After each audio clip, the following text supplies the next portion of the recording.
మీ ఎలాంటి వ్యాపార ప్రకటనలకైనా వెంటనే మా ఛానల్ సంప్రదించండి. నమస్తే. ఈరోజు మన స్టూడియోలో ప్రముఖ ఆధ్యాత్మికవేత్త, జ్యోతిష్య వాస్తు పండితులు, లలితాదేవి ఉపాసకులు బ్రహ్మశ్రీ నానాజీ పట్నాయక్ గారు ఉన్నారు. గురువుగారితో మాట్లాడదాం. నమస్కారం గురుగారు. శ్రీమాత్రే నమః. ఆగస్టు మాసం, అందులోనూ విశేషంగా శ్రావణ మాసం. మేషరాశి వాళ్ళు ప్రజెంట్ ఏలినాటి శైలిలో ఉన్నారు. మరి ఈ శ్రావణ మాసం ఏమన్నా వీళ్ళకి కాస్త ఉపశమనం ఉంటుందంటారా? ఓవరాల్గా ఎలాంటి జాగ్రత్తలు తీసుకోవాలంటారు? తప్పకుండా అండి. మొట్టమొదటిగా మేషరాశి వారికి, మేషం అంటే కుజుడు లగ్నాధిపతి, రాశ్యాధిపతి, ఫైరీ సైన్. వాళ్ళకి బయటికి మాత్రం బాబోయ్ వీళ్ళంత కఠినాత్మలు ఎవరు ఉంటారు అనిపిస్తుంది, కానీ మనసు మాత్రం వెన్నండి వీళ్ళది నిజంగా. ఎందుకంటే చతుర్థాధిపతి చంద్రుడిగా, కాబట్టి కఠినంగా, కోపంగా, ఒక రకంగా ఉంటారు చూడ్డానికి. కానీ శుభగ్రహం ఉంటే మళ్ళీ ఆ లక్షణాలు కూడా తగ్గుతాయి. కాకపోతే చంద్రుడు అయ్యాడు కాబట్టి మానసికంగా చాలా ఎమోషన్స్ వీళ్ళు చెప్పాలంటే. అయితే ఇందాక మీరు ఒక మాట అన్నారు, ఏలినాటి శని అని. అసలు ఈ 4.5 నెలలో ఏలినాటి శని ప్రభావం తగ్గుతుంది వీళ్ళకి. ఎందుకంటే 12లో ఉండే శని భగవానుడు వక్రించాడు. వక్రించినప్పుడు ఏమవుతుందంటే అది 11లోకి వెళ్ళిపోతుంది. వీళ్ళకి రాహు ఆల్రెడీ 11లో ఉన్నాడు, శని వెళ్ళి కలుస్తున్నాడు. ఎప్పుడైనా గుర్తుపెట్టుకోండి, 3లో కానీ, 6లో కానీ, 10లో కానీ, 11లో కానీ ఏలినాటి శని కనుక, అంటే శని కానీ పాపగ్రహాలు కానీ ఉన్నట్లయితే అది మరింత బలాన్ని ఇస్తాయి. ఏకాదశంలో పాపగ్రహాలు మంచిదే, ఎప్పుడైతే శని వెనక్కి వెళ్తున్నాడో చాలా మంచిది. కాబట్టి ఏలినాటి శని ప్రభావం వీళ్ళకు ఉండదు. వీళ్ళు ఈ విషయాన్ని మర్చిపోవచ్చు ఒక 4.5 నెలల వరకు. అందులో ఆగస్టు మాసంలో అసలు లేదు. ఇక వీరికి గురువు శుక్రుడు మాత్రం 3లో ఉన్నారు, 2లో లేదు. అదొక్కడి కొంత డ్రాబ్యాక్. కాకపోతే ఇక్కడ వీళ్ళకి లగ్నాధిపతి ఇన్ని రోజులు పంచమంలో ఉన్నాడు కదా, సింహరాశిలో కేతువుతో కలిసి అగ్నితత్వ రాశిలో ఉండేటువంటి వాడు 6లోకి వెళ్ళాడు. 6లోకి వెళ్ళడం ఏమిటంటే, ఇన్ని రోజులు కొన్ని విషయాల్లో ఆలోచన విషయంలో స్ట్రక్ అయిపోతుంటారు చూసారు కొంతమంది. అబ్బాయి ఏమిటో ఇందులో నేను స్ట్రక్ అయిపోయాను, ఇక్కడ నేను ముందుకు వెళ్ళలేకపోయాను, ఏంటో అర్థం కావట్లేదు, ఇలా అనుకుంటుంటారు చూసారా. ఆ దాని నుంచి కొంత బయటపడతారండి. కొన్ని చూడండి, షేర్ మార్కెట్ చేసి ఏదో స్ట్రక్ అయిపోయానను, ఫ్రెండ్స్తో ఏదో చేయబోయి ఇబ్బంది పడ్డానను, రాజకీయంగా ఇందులోకి ఎందుకు ఎంటర్ అయ్యానను, ఇట్లా కొన్ని ఉంటాయి చూసారా. అటువంటివి వీళ్ళకి ఇప్పుడు అనుకూలిస్తుంది. అటువంటి ప్రాబ్లమ్స్ నుంచి బయటపడతారు. అలాగే రుణం లభిస్తుంది. రుణపరంగా కూడా వీళ్ళకి చాలా బాగుంటుంది. అంటే లోన్స్ కోసం చేసే ప్రయత్నాలు ఫలిస్తాయి. శత్రువుపై ఎప్పుడైనా గుర్తుపెట్టుకోండి, 6లో కుజుడున్నా, అంటే జన్మజాతకంలో ఉన్నదనుకోండి ఎవరికైనా, వాళ్ళతో శత్రుత్వాలు పెట్టుకోకూడదు. ఎందుకంటే శత్రు నాశన యోగం అంటారు దాన్ని. అంటే వాడితో శత్రుత్వం పెట్టుకుని, అమ్మాయి కావచ్చు, అబ్బాయి కావచ్చు, వీళ్ళు డౌన్ అయిపోతారు. అస్సలు పెట్టుకోకూడదు. వాళ్ళ జాతకంలో 6లో కుజుడు ఉన్నాడా, మంచి ఫ్రెండ్లీగా ఉండాలి, హాయ్ బాయ్ వరకు ఉండాలి. అంటే ఎక్కువ పెట్టుకున్నా ఏమైపోద్దంటే అది గొడవకి ఏదో రోజు దారితీస్తుంది. కాబట్టి చాలా ప్రశాంతంగా జాగ్రత్తగా ఉండడం ఉత్తమం అని చెప్తా ఇప్పుడు నేను. తలకాయ నొప్పి అండి 6లో కుజుడు ఉన్న వాళ్ళకి, అదొకటి. అలాగే మరొక విషయం ఏంటంటే, 6లో కుజుడు ఉన్నప్పుడు పరాక్రమ యోగము అంటారు దాన్ని. అంటే శత్రువుపై జయము, పోలీస్ కేసులు ఇట్లాంటివి వీళ్ళు గెలవడం, వీళ్ళ వైపు కోర్టు సంబంధించినవి కానీ, కంప్లైంట్లు కానీ వీళ్ళకి ఫేవర్గా జరగడం, ఇటువంటివి జరుగుతాయి. భూమి మూలంగా లోన్స్ కోసం చేసే ప్రయత్నం కూడా ఫలిస్తుంది. కాకపోతే భూతత్వ రాశుల్లో ఉన్నాడు కదా కుజుడు, కాబట్టి కొంచెం భూ సంబంధించిన వివాదాలు కూడా ఇక్కడ సెట్ అయ్యే యోగం ఉంటుంది.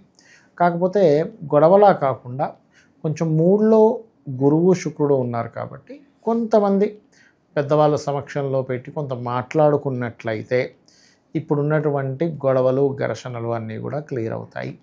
కాకపోతే కొన్ని బిజినెస్లు వీళ్ళు, గురువుకి తర్వాత రాశుల్లో ఉండే బుధుడు వక్రించాడు, కర్కాటకంలో ఉండి, అంటే మేషం నుంచి 4లో ఉండి వక్రించినప్పుడు పలానా బిజినెస్ పెట్టాలి అని అన్నీ సెట్ చేసుకుని మళ్ళీ వద్దులే, ఎందుకు అనవసరంగా ఇదేదో నష్టం వచ్చేలాగుంది అని అనుకొని వీళ్ళు కొంచెం వెనక్కి తగ్గేటువంటి ఛాన్సెస్ ఎక్కువగా కనిపిస్తున్నాయి చూసుకుంటే కనుక.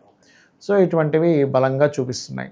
ఇక అలాగే మరొక విషయం ఏంటంటే, ఇక్కడ వీరికి వివాహ సంబంధించిన ప్రయత్నాలు ఏవైతే ఉంటాయో అందులో ప్రధానంగా విదేశాల్లో ఉండే వాళ్ళతోని, లేదా రెండో వివాహం, కొంతమందికి చూడండి మొదటి వివాహం ఏదైనా కొన్ని కారణాల వల్ల జీవిత భాగస్వామి మరణించడమో, విడిపోవడమో కొన్ని జరుగుతూ ఉంటాయి. వాళ్ళ జాతకాల్లో ఉంటుందండి. ప్రతి జాతకంలోని వీళ్ళకి 2 వివాహాలు ఉందా, 3 వివాహాలు ఉన్నాయా, లేకపోతే అసలు వివాహమే అవ్వదా, ఎర్లీ మ్యారేజ్ ఉందా, మీడియం ఏజ్లో అవుతుందా, లేట్గా అవుతుందా, ఎలాంటి వ్యక్తి వస్తాడో జాతకంలో ఉంటుంది.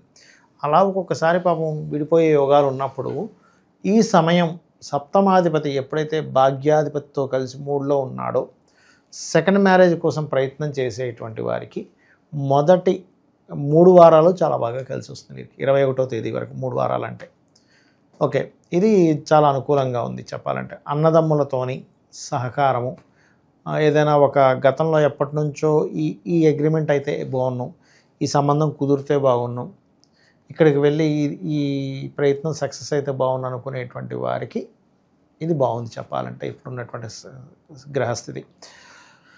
అదేవిధంగా మరొక విషయం ఏంటంటే, ఉద్యోగం ఒకటే కాకుండా ఆన్లైన్లో ఏదైనా వ్యాపారం చేయాలి అనేటువంటి ఆలోచన వీళ్ళకి ఫలిస్తుంది. అంటే అది కొంచెం కార్యరూపం దాల్చడానికి బాగుంది. కొంతమంది అనుకుని ఉంటారు కానీ చేయలేరు. కానీ ఇప్పుడున్న గ్రహస్థితి ఏంటంటే, ప్రయత్న స్థానంలో 2 శుభగ్రహాలు ఉన్నాయి. యాక్చువల్లీ పాపగ్రహాలు ఉంటే ఇంకా మంచిది, బట్ శుభగ్రహాలు 2 ఉన్నాయి. లాభంలో రాహు ఉండి శని ఉన్నాడు. అంటే ఏమిటి, కొంచెం ప్రయత్నంలో కొన్ని ఆటంకాలు వచ్చినా కూడా ఇక్కడ మాత్రం సక్సెస్ రేట్ మాత్రం బాగానే ఉంది ఉద్యోగం వ్యాపారంలో మనం అనుకోవచ్చు. అయితే ఇక్కడ ఏంటంటే ఏ వ్యాపారం చేయాలనేది వాళ్ళ పర్సనల్ చార్ట్ చెప్తుంది, గోచారం ఎప్పుడు చెప్పదు. ఎందుకంటే గోచారంలో పుట్టినప్పుడు అంటే గ్రహాలు అక్కడే ఉండి అదే దాంతో పుడతాడు, కానీ ఇది మారిపోతూ ఉంటుందిగా. కాబట్టి వీళ్ళు ఏంటంటే ఏ వ్యాపారం చేయాలి అనేది ఆలోచించుకోవాలి. 17వ తేదీ నుంచి రాజకీయ నాయకులకి ఒక నెల రోజుల పాటు 17th to 17th రాజకీయ నాయకులకి మంచి పేరు వస్తుంది. మేషలగ్నం వారికి గుర్తుపెట్టుకోండి. పంచమంలోకి రవి వస్తున్నాడు రాజకీయంగా. అంటే ఈ కలియుగంలో రవి రాహు ఇద్దరు అవుతారు. ఒకప్పుడు రవి ఒక్కడే, ఎందుకంటే రాజు ఒక రకంగా ఉండేది, ఇప్పుడు అలాగే అది ఇప్పుడంతా మీడియా రూపంలోకి మారిపోయిందంతా కూడా. కాబట్టి ఇక్కడ ఎప్పుడైతే లాభంలో రాహు ఉన్నాడో, పంచమంలోకి రవి వెళ్తున్నాడో, రాజకీయంగా ఈ ఒక్క నెల ఉన్నంత గొప్ప ఇది ఇంకెప్పుడు రాదు వీళ్ళకి. అంటే ఈ 1 month కూడా రాజకీయ నాయకులు మేషలగ్నం వారు లేదా మేషరాశి వారు, ముఖ్యంగా లగ్నం చెప్తాను నేను, తీసుకునే నిర్ణయాలు ఏవైతే ఉంటాయో అద్భుతంగా ఉంటాయి. ఇది ఒకటే కాదు, వీళ్ళ సంతానానికి కూడా బాగుండడం, వీళ్ళ సంతానం ఏదైనా ఒక గొప్ప పనులు చేయడం, తద్వారా గొప్ప పేరు రావడం, పిల్లల వల్ల వీళ్ళకి పేరు రావడం, వీళ్ళకి కొన్ని మెడల్స్ కావచ్చు, ట్రోఫీలు కావచ్చు, ఇటువంటి వీళ్ళు గెలుచుకోవడం, ఒక చిన్న ఐడియా వల్ల ఆరోగ్యం బాగుపడడం. ఇప్పుడు చూడండి, కొంతమందికి ఏవో ఇబ్బందులు వస్తూ ఉంటాయి, కానీ ఎవరో ఏదో చెప్తారు, అరే నువ్వు రోజు అత్తిను భలే కలిసి వస్తుంది అనగానే, అరే ఇలా ఎలా తగ్గిపోయింది, ఇన్ని సంవత్సరాల నుంచి నేను వాడుతుంది, అసలు ఏది పని చేయలేదు, ఇలాంటివి బాగా వస్తాయి చెప్పాలంటే. అది ముఖ్యంగా చూసుకుంటే. ఇక వీళ్ళు ఎక్కువగా గణపతిని, సూర్య భగవానుని ఎక్కువ ఆరాధించాలి. వీళ్ళు ఎంత ఆరాధన చేస్తూ ఉంటే గణపతిని అంత బాగుంటుందండి. వీళ్ళ ఏళ్ళనాటి శని తీవ్రత రావడానికి ఇంకెంతకాలం పట్టవచ్చు అంటారు? ప్రజెంట్ బాగానే ఉందని చెప్తున్నాం కదా, అది ఇంపాక్ట్ అంటే మనం ముందుగానే చెప్తే వీళ్ళు జాగ్రత్త పడతారనే ఉద్దేశంతో 4.5 నెలల మళ్ళీ మారుతాడండి. అంటే నవంబర్ 28 నుంచి మళ్ళీ వక్రత్యాగం అయిపోతుంది. అంటే వక్రించడం పోయి స్ట్రైట్ అయిపోతాడు. అక్కడి నుంచి కొంచెం ఇన్వెస్ట్మెంట్స్ విషయంలో జాగ్రత్తగా ఉండాలి. ఏమీ లేదండి, మేషరాశి వారికి ఇప్పుడు ఏళ్ళనాటి శని అంటే 7.5 సంవత్సరాలు. ఈ 7.5 సంవత్సరాలని మేషరాశి వారు ఎలా చూడాలో చెప్తా. మొట్టమొదటిగా నవంబర్ 28 వరకు అయితే ఏళ్ళనాటి శని తగ్గిపోతుంది వక్రగతి వల్ల. So no need to worry. ఏళ్ళనాటి శని ప్రారంభమే ఇప్పటికీ 2 నెలలు 3 నెలలు అవుతుంది ఆల్మోస్ట్, అంతే కదా. ఎప్పుడైనా మొదటి 2.5 సంవత్సరాలు ఏళ్ళనాటి శని వచ్చినప్పుడు ఎవరైనా ఏ రాశి వారైనా ఇన్వెస్ట్మెంట్స్ చేసేటప్పుడు చూసుకొని చేయాలి. ఎందుకంటే లేకపోతే ఒక్కొక్కసారి అది డెడ్ ఇన్వెస్ట్మెంట్ అయిపోతుంది. ఏదో పెట్టేయం కానీ అది వేస్ట్ అయిపోయిందండి అంటాం. అది ఒకటి చూసుకోవాలి. 2.5 ఏళ్ళ తర్వాత ఇంకొక 2.5 ఏళ్ళు జన్మలో తిరుగుతాడు. అయితే ఇక్కడ శని నీచ వీళ్ళకి.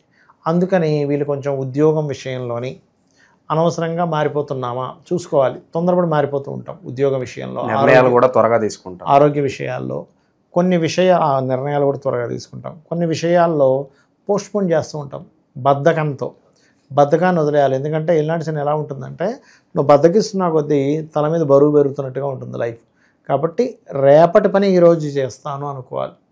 రేపటి పని ఈరోజు చేస్తాను, ఈరోజు పని ఈరోజే కంప్లీట్ చేస్తాను. అంతేగాని ఈరోజు పని రేపు చేద్దాం, రేపటి పని 1 నెల రోజుల తర్వాత చేద్దామంటే కంప్లీట్గా శని భగవానుడు తల మీద తాండవం చేస్తూ ఉంటాడు. ఇక్కడ ఇంకొక విషయం ఏంటంటే, మనకి ఏళ్ళనాటి శని వచ్చింది కాబట్టి చెప్తున్నాను నేను మీకు. ఎప్పుడైనా గుర్తుపెట్టుకోండి, శని భగవానుడిని కనుక కించపరుస్తున్నట్టుగా మాట్లాడితే, కొంతమంది అంటుంటారు చూసారా, శనిలా తగులుకున్నావు, శనిలాగా తింటున్నాడు, అసలు ఎంత పెద్ద దోషం అనుకుంటున్నారు. శని అనుగ్రహం కనుక మనకు లేకపోతే రవి అనుగ్రహం కూడా ఉండదు. ఎందుకు చెప్పమంటారా, ఇప్పుడు ఒక తల్లి ఉందండి, పిల్లని ఏదంటే తల్లికి బాగా కోపం వస్తుంది, తండ్రికి బాగా కోపం వస్తుంది. అతన్ని అన్నంత కోపం రాదు. పిల్లంటే తల్లికి తండ్రికి కోపం ఎలా వస్తుందో, శని భగవానుడి యొక్క తండ్రి రవి. సో శనికి సంబంధించిన మీరు ఏదైనా దోషం ఎక్కువగా చేస్తున్నారు, అందులో ఇలాగా అంటే అనుభవించుకోవడం, శనిలా పట్టుకున్నాడు, అబ్బాయి శని ఏంట్రా బాబు తినేస్తున్నాడు, ఇలాంటి మాటలు మాట్లాడతారే, నీ కర్మ నువ్వు అనుభవించాలి, దాన్ని అందించేవాడు ఆయన, నువ్వు నా కొడుకుని అంటావా అని ఆయన అనుగ్రహం తగ్గిపోద్ది, రవి అనుగ్రహం తగ్గిపోద్ది. రవి అనుగ్రహం తగ్గిపోతే కలిగేది ఏమిటి అంటే ఆయుష్ తగ్గిపోతుందండి మనిషికి, ఆరోగ్యం తగ్గుతుంది. ఆయుష్ కంటే ఆయుష్కి శనికారకుడు, ఆరోగ్యానికి రవికారకుడు. ఆరోగ్యం తగ్గుతుంది, కీర్తి ప్రతిష్టలు నశిస్తాయి, రాజకీయ నాయకులకు మరింత దోషం రవి అనుగ్రహం తగ్గుతాయి, సంతానం నిలబడదు, సంతానం ఉన్నా కూడా చెడు వ్యసనాలకు వెళ్ళిపోతూ ఉంటారు రవి పాడైతే, సొసైటీలో ఒక పేరు ప్రఖ్యాతులు పోతాయి. అందుకని పొరపాటును కూడా శనిని కించపరచకండి. శనిని కించపరిస్తే శని అనుగ్రహంతో పాటు రవి అనుగ్రహం కూడా తగ్గుతుంది. ఇక ఏలినాడు శని ఈ మేషం వారికి 2లో సంచరిస్తుంది అనుకోండి, అప్పుడు వీళ్ళు ఫైనాన్షియల్ మ్యాటర్స్ విషయంలో చాలా జాగ్రత్తగా ఉండాలి. అంటే వీళ్ళు కొంచెం తొందరపడి ఎక్కువ ఖర్చులు పెట్టకూడదు, పెడితే అది ఇబ్బంది ఇస్తుంది. ఇవి చూసుకోవాలి. వీళ్ళు ఎక్కువగా గణపతిని, సూర్య సంబంధించిన పరిహారాలు ఉంటాయా? శనికి ఏమీ లేదండి, నువ్వులు దానంగా ఇవ్వాలండి. తెల్ల నువ్వులు 4 నువ్వులే ఇవ్వాల్సిన అవసరం లేదు. శనివారం కూడా తెల్ల నువ్వులు ఒక 7 వారాలు, ఎవ్రీ 2-3 మంత్స్కి ఒకసారి ఒక 7 వారాలు ఇచ్చుకుంటూ వెళ్ళిపోతే సరిపోతుంది. ఇక రెండవది గోశాలకి ఎక్కువగా వెళ్తుండాలి. గోవులకి బెల్లము 4 ఉండలుగా చేసి తినిపించడం చేస్తూ ఉండండి.